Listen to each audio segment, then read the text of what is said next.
We are making a cool candy dish. Today we're going to be making a candy dish out of a single slab of clay using a slump mold. So I made the shape of my fish out of clay, I formed it a little bit the way I liked it, and then I just slumped it into this bowl to hold it in shape until it had a chance to dry. So the first thing you're going to need to do is get yourself set up with a piece of cloth. You're going to need 2 slats.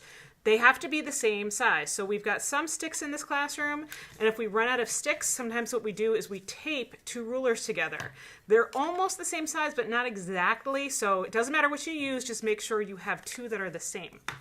So I'm gonna put my 2 slats on either side of my piece of clay, and the purpose for these sticks is that they're the track that the rolling pin is going to roll on. So as you start to roll out your slab, you want to make sure that they are rolling on those tracks. We are making a cool candy dish. We are making a cool candy dish. For the fish, I would want a long, skinny slab.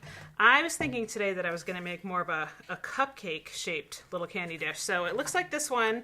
I just need to go a little further. Sometimes what you need to do is turn your slab sideways. If you do that, you also have to make sure that you take those sticks with you. And I'm going to roll a little bit in the other direction. We are making a cool candy dish. It's a little bit easier sometimes to give your clay texture before you cut out your shape. You can do it either way, but I am going to grab some of these texture strips and start off with, you know what I'm realizing? I think I'm just going to put texture on the bottom half of my cupcake. So I'm going to line them up, and these are going to end up being like the wrapping, and I may even tilt it a little bit. We are making a cool candy dish. We are making a cool candy dish. Now I'm going to roll these into the clay. Still using those slats on either side because I want my slab to be nice and even. And when I pull those off, check out the cool texture I'm going to have on my cupcake wrapper. All right, so now I'm ready to use my tracer. I'm going to line it up so I only have patterns on that wrapper area. And this one's not sharp enough. Here we go. So I've got a bamboo skewer. It's pretty sharp on one side. This is really good for cutting out your shapes, but you want to be careful that you do not use this tool when making textures in your clay. I've seen so many students that use this sharp stick to draw on their clay, and what happens is they end up with a big crack instead of a drawing. So make sure that you don't use anything sharp to draw on your clay. Now I'm going to take this extra stuff off, but I'm not quite finished. I want to add some lines because these are supposed to be kind of like tiers of frosting. So remember I said we don't want to draw with a sharp stick. This one, if I use the side of it, that would work pretty well, or a popsicle stick. I'm just going to gently press that in and not go too deep, but that's going to work. The one up at top, I want it to be a little bit more slanted, and then that's my little cherry on top. There we go. One more line down at the bottom, and I'm going to be ready to drape it into my bowl. You're going to take a Sharpie and write your name on the outside of a bowl, and then take your shape and just gently drape it in there. I do want to smooth this edge a little bit. So you got to be careful because however you leave your clay, that's how it's going to dry. So if you have sharp edges when it's wet, you're going to have sharp edges when it's dry.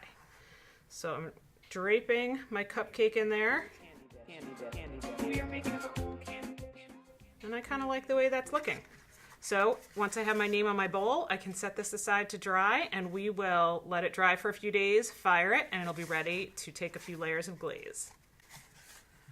So one other idea, if you wanted, do you see how this bowl is shaped exactly like the bowl that I used for my drape mold?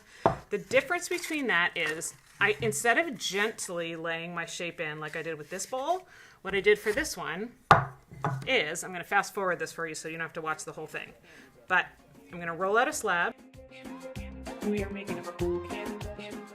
take something sharp, and trace around the edge. It's up to you whether you add texture before or after you push it into the bowl. We are making a cool candy dish. When you take a shape and you drop it into the mold. It's called a slump mold because it's going to be slumping in there. When you drape it around the outside, that's when it's called a drape mold. So very carefully, I am going to slump my shape into the bowl. I'm going to have air pockets, so I'm going to have to kind of lift the edge every once in a while I go around and I try to get my bowl to take the whole shape of this little styrofoam bowl that I'm pushing it into. You don't want any holes, so go slowly. You want to make it nice and even. And also be careful not to let this get too thin. That's another problem we've been having, and people end up getting kind of sharp or cracked pieces. So do a good job, take your time. And then once you have the lip of your bowl nice and even, that's when you can start to add some details or some textures. You can see on this one I used a stamp of flour. I used some Legos. Cool candy dish. We are making a cool candy dish. We are making a cool candy dish. We are making a cool candy dish.